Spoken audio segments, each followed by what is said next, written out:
নমস্কার সকলকে উৎপলস এডওয়ার্ড চ্যানেলে স্বাগত।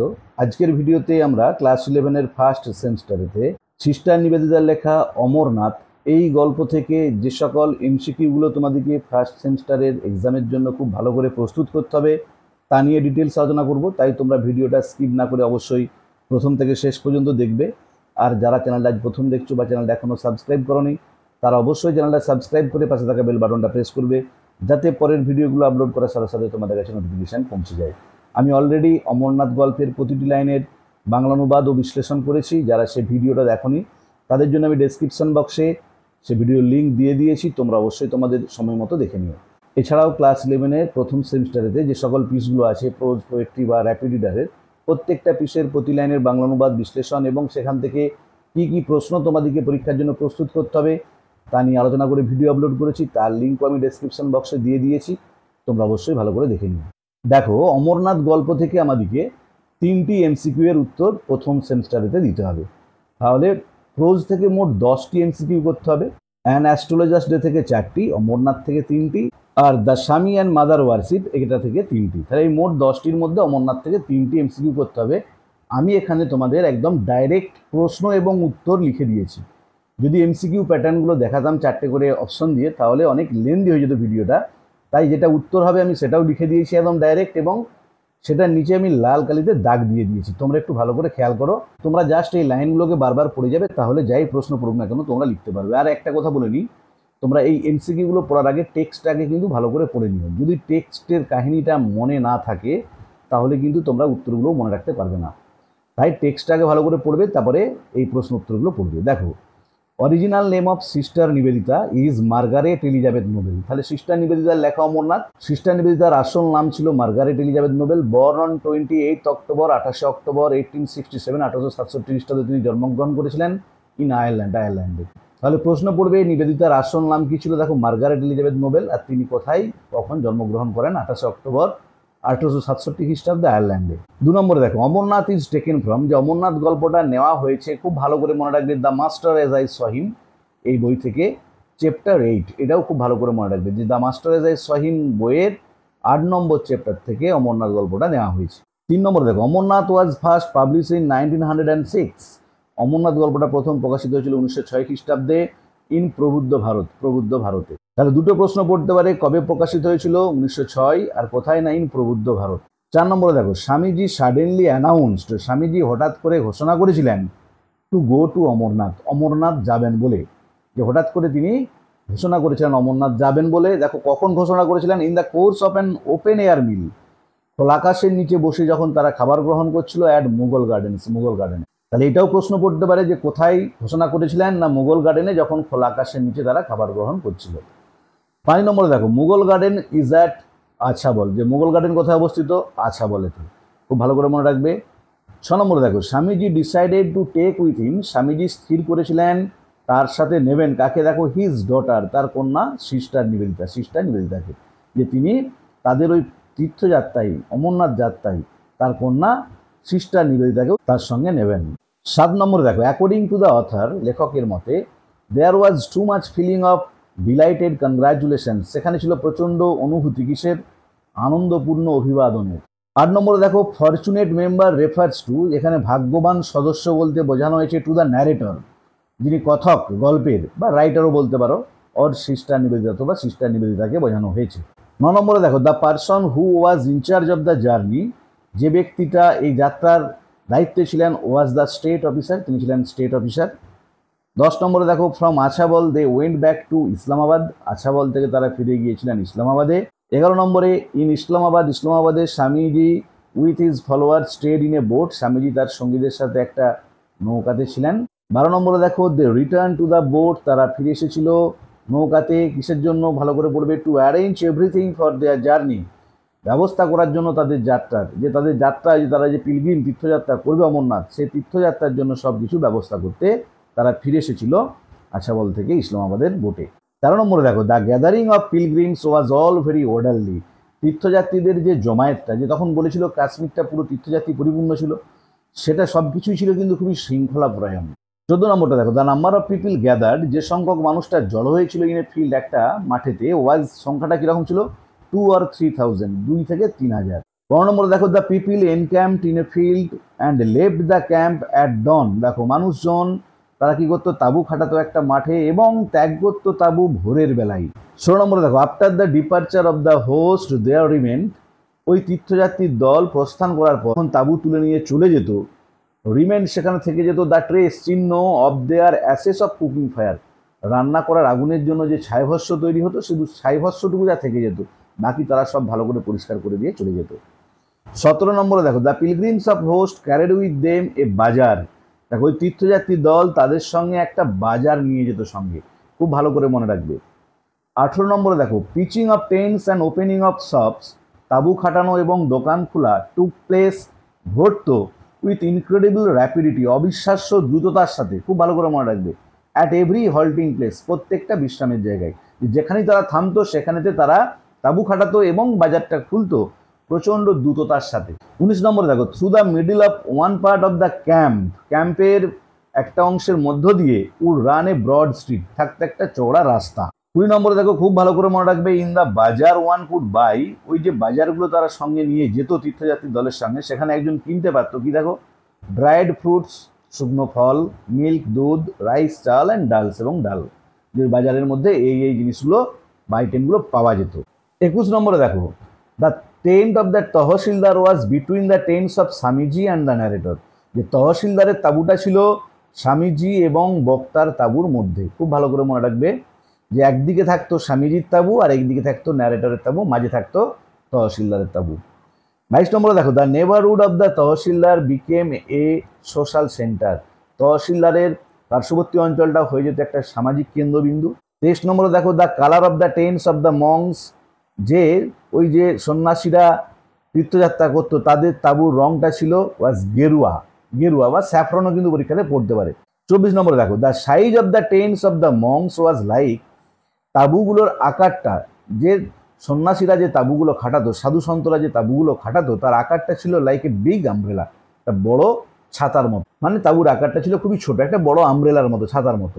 25 নম্বরে দেখো Swamiji's influence among the monks of all orders appeared very magnetic. স্বামীজির প্রভাবটা সমস্ত সম্প্রদায়ের সাধুদের মধ্যে, সে শাক্ত হোক বৈষ্ণব হোক, মানে সমস্ত সম্প্রদায়ের সাধুদের মধ্যে স্বামীজির প্রভাবটা ছিল ম্যাগনেটিক, চুম্বকীয়, মানে খুবই আকর্ষণকারী।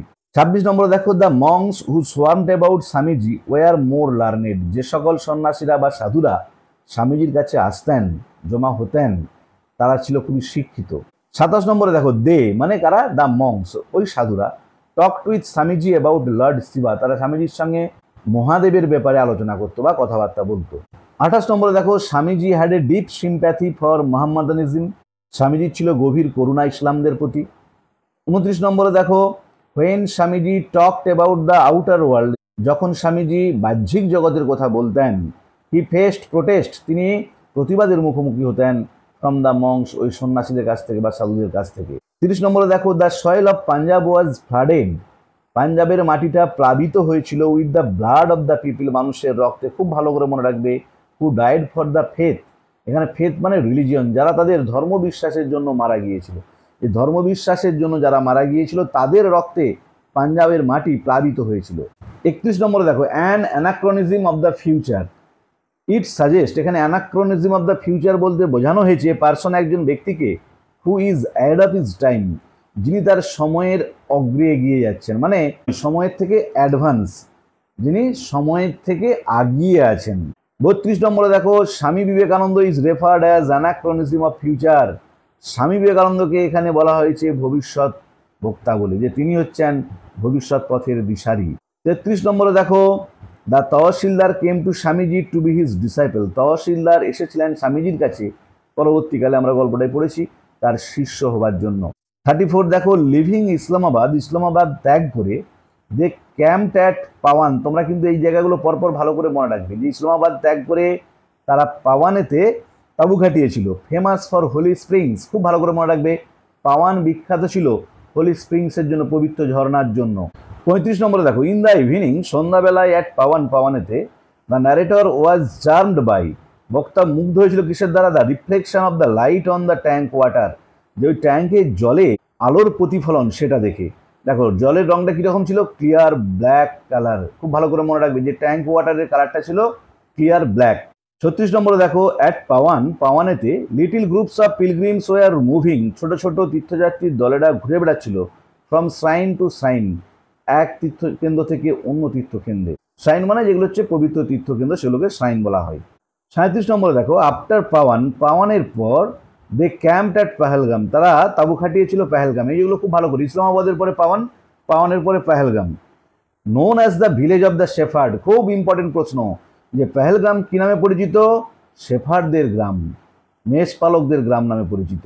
আর এইটা একটা জিনিস মনে রাখবে যে পেহেলগ্রামে ছিল শেষ মানব বসতি, জনবসতি ছিল শেষ পেহেলগ্রাম, তারপর থেকে কিন্তু আর জনবসতি ছিল না, হিউম্যান ডুয়েলিংস ছিল না। 38 নম্বরে দেখো the team of pilgrims halted at Pahalgam, যে তীর্থযাত্রীর দলটা থেমেছিল পেহেলগ্রামেতে টু অবজার্ভ একাদশী পালনের জন্য, যে একাদশী ব্রত পালনের জন্য তারা পেহেলগ্রামেতে থেমেছিল। 39 নম্বরে দেখো the slopes of the valley was, এখানে ভ্যালি বলতে কিসের না পেহেলগ্রামের, যে পেহেলগ্রাম উপত্যকার স্লোপগুলো ঢাকা ছিল covered with pine trees, pine গাছে ঢাকা ছিল। খুব ভালো করে মনে রাখবে যে পেহেলগ্রাম উপত্যকার যে ঢালগুলো সেগুলো যে ঢাকা ছিল না পাইন গাছেতে। 40 নম্বরে দেখো the narrator compare the scenic beauty of Pahalgam, বক্তা তুলনা করেছিলেন পেহেলগ্রামের যে প্রাকৃতিক সৌন্দর্য সেটাকে to Switzerland and Norway, Switzerland এবং নরওয়ের সৌন্দর্যের সাথে তুলনা করেছিলেন। খুব ইম্পর্টেন্ট প্রশ্ন। 41 নম্বরে দেখো আমি আগে দিয়ে যেটা বললাম, they saw the last human dwellings at Pahalgam, তারা দেখেছিল শেষ মানব বসতি, মানুষের বসবাস পেহেলগ্রামেতে। 42 নম্বরে দেখো the final March for Amarnath was started from, Amarnath যাত্রার জন্য শেষ পদযাত্রা শুরু হয়েছিল পেহেলগ্রাম থেকে। 43 নম্বরে দেখো দ্য ফ্রেজ গ্র্যাসিনল মিনস, যে গ্র্যাসিনল কথাটির অর্থ হলো এ স্মল রাউন্ড হিল, একটা ছোট গোলাকার পাহাড় কভার্ড উইথ গ্র্যাস, যেটা ঢাকা ছিল ঘাসে। 44 নম্বরে দেখো অন দ্য ফার্স্ট ডে, প্রথম দিনেতে দে পিচ দ্য ক্যাম্প, তারা খাটিয়েছিল তাঁবুটা ইন এ পাইনউড, একটা পাইন গাছের জঙ্গলে, যে প্রথম দিন তারা একটা পাইন গাছের জঙ্গলে তাঁবু খাটিয়েছিল।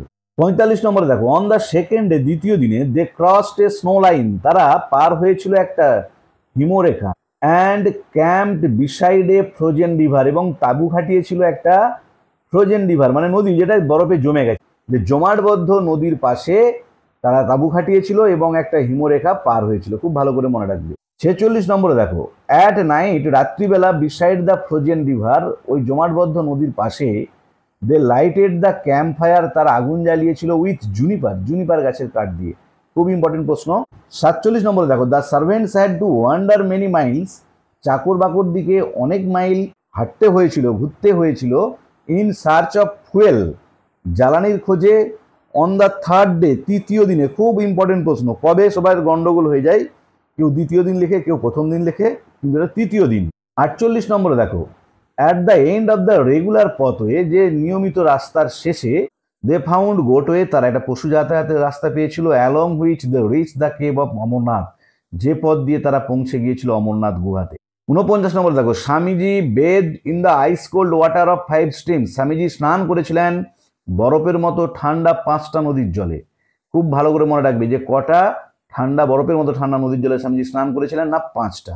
50 নম্বরে দেখো Amarnath cave was situated, Amarnath গুহাটা অবস্থিত ছিল ইন এ বোল্ডার স্ট্রিউন গড, যে খাড়াই এবং পাথরে পরিপূর্ণ গিরিপথের শেষে অবস্থিত ছিল অমরনাথ গুহা। 51 নম্বরে দেখো in a particular corner of the cave, ওই গুহার একটা নির্দিষ্ট কোণে was situated the great ice lingam, অবস্থিত ছিল ওই মহান বরফের শিবলিঙ্গটা। 52 নম্বরে দেখো the ice lingam was first seen by, যে এই বরফের শিবলিঙ্গটা প্রথম দেখা হয়েছিল এ পার্টি অফ শেফার্ডস, একদল মেষপালকের দ্বারা, যেটা বিবেকানন্দ মনে করতেন যে হয়তোবা একদল মেষপালক প্রথম পর্যবেক্ষণ করেছিলেন বা লক্ষ্য করেছিলেন এই বরফের শিবলিঙ্গমটা। 53 নম্বরে দেখো ইন দ্য কেভ, গুহার ভিতরে Swamiji heard the fluttering of pigeons, Swamiji শুনতে পেয়েছিলেন পায়রাদের ডানা ঝটপটের আওয়াজ। ফ্লাটারিং অফ পিজনস, দেখো এখানে এই পিজনসদের নিয়ে একটা কাহিনী আছে অমরনাথ গল্পের, সেটা আমি কিন্তু অমরনাথ গল্পের যখন প্রতিটি লাইনে বাংলা অনুবাদ করেছি সেখানে আমি বলেছি যে অমরনাথ গল্পের যে বিশেষ কাহিনী, সেই কাহিনীটা উল্লেখ আমি করেছি। তোমরা ওই ভিডিওটা একটু দেখে নিও, সেখানে কিন্তু আমি পুরো কাহিনীটা বা গল্পটা বলেছি যে ফ্লাটারিং অফ পিজনস বলতে কি বোঝানো হয়েছে বা তারা কোথা থেকে এলো, কি কাহিনীটা টোটাল ডিটেলস আমি বলেছি। 54 নম্বরে দেখো Swamiji knelt and prostrated for 2 or 3 times, দেখো স্বামীজি নতজান হয়ে বসেছিল এবং ষষ্ঠাঙ্গে প্রণাম করেছিল 2 থেকে 3 বার। খুব ভালো করে মনে রাখবে যে স্বামীজি নতজানু হয়ে বসেছিলেন এবং ষষ্ঠাঙ্গে প্রণাম করেছিলেন 2 থেকে 3 বার। 55 নম্বর দেখো, Swamiji had received from Shiva, Swamiji Shiva বা মহাদেবের কাছ থেকে পেয়েছিলেন দ্য গিফট অফ অমর, অমরত্বের উপহার। খুব ইম্পর্টেন্ট প্রশ্ন। 56 নম্বর দেখো, অমরনাথ ইজ ফেমাস ফর, খুব ইম্পর্টেন্ট প্রশ্ন। অমরনাথ বিখ্যাত সিম্পলিসিটি, সরলতার জন্য, অ্যান্ড ক্লোজনেস টু নেচার, প্রকৃতির সান্নিধ্যের জন্য। 57 নম্বর দেখো, the pilgrimage to Amarnath cave ends on the day of Rakhi Bandhan, যে পিলগ্রিমেজটা, তীর্থযাত্রাটা, অমরনাথ যাত্রাটা শেষ হয়েছিল রাখি বন্ধনের দিন। খুব ইম্পর্টেন্ট প্রশ্ন। তারপরে দেখো, red and yellow coloured threads, লাল এবং হলুদ রঙের সুতো টু বি টাইড, বাঁধা হয়েছিল অন দ্য রিস্ট, হাতেতে, on the culmination day, culmination মানে হচ্ছে সর্বোচ্চ চূড়ান্ত দিনে। চূড়ান্ত দিন বলতে কোনটা, যেই দিন তারা অমরনাথ গুহাতে পৌঁছেছিল সেই দিনটাকে কালমিনেশন ডে বলা হচ্ছে, যে সেই দিন অমরনাথ দর্শনের পর লাল এবং হলুদ রঙের সুতো তাদের হাতেতে বাঁধা হয়েছিল। 59 দেখো, the cave of Amarnath reveal to Swamiji, অমরনাথের গুহাটা স্বামীজির কাছে প্রকাশ করেছিল দ্য সিক্রেট অফ কৈলাস, কৈলাসের গোপন তত্ত্ব। 60 নম্বরে দেখো, the Shivalingam made of snow or ice, শিবলিঙ্গটা যেটা বরফ বা তুষারের তৈরি, ওয়াজ পিওর অ্যান্ড হোয়াইট, ছিল পবিত্র এবং সাদা। তাহলে আজকের ভিডিওতে আমরা ক্লাস 11-এর নতুন সিলেবাস অনুযায়ী প্রথম সেমিস্টারেতে সিস্টার নিবেদিতার লেখা অমরনাথ গল্প থেকে যে সকল ইম্পর্টেন্ট এমসিকিউগুলো তোমাদেরকে ফাইনাল পরীক্ষার জন্য প্রস্তুত করতে হবে তা নিয়ে ডিটেলস আলোচনা করলাম। ভিডিওটা ভালো লাগলে তোমরা অবশ্যই লাইক, শেয়ার ও কমেন্ট করে জানিও। আর যারা চ্যানেলটা আজ প্রথম দেখছো তারা অবশ্যই চ্যানেলটা সাবস্ক্রাইব করে পাশে থাকা বেল বাটনটা প্রেস করবে, যাতে পরের ভিডিওগুলো আপলোড করার সাথে সাথে তোমাদের কাছে নোটিফিকেশন পৌঁছে যায়। আর আমি অলরেডি অমরনাথ গল্পের প্রতিটি লাইনে বাংলা অনুবাদ ও বিশ্লেষণ করে ভিডিও আপলোড করেছি। যারা সেই ভিডিওগুলো দেখোনি তাদের জন্য আমি ডেসক্রিপশন বক্সে সেই ভিডিওর লিঙ্ক দিয়ে দিয়েছি, তোমরা দেখে নিও। এছাড়াও তোমাদের প্রত্যেকটা টেক্সট, ফার্স্ট সেমিস্টারের প্রত্যেকটা টেক্সটের প্রতি লাইনে বাংলা অনুবাদ, বিশ্লেষণ এবং সেখান থেকে ইম্পর্টেন্ট প্রশ্ন উত্তর সহ আলোচনা করে ভিডিও আপলোড করেছি, তার লিঙ্কও ডেসক্রিপশন বক্সে দিয়ে দিয়েছি। তোমরা তোমাদের সময় মতো এবং প্রয়োজন মতো দেখে নিও। ভালো থেকো সকলে, ধন্যবাদ।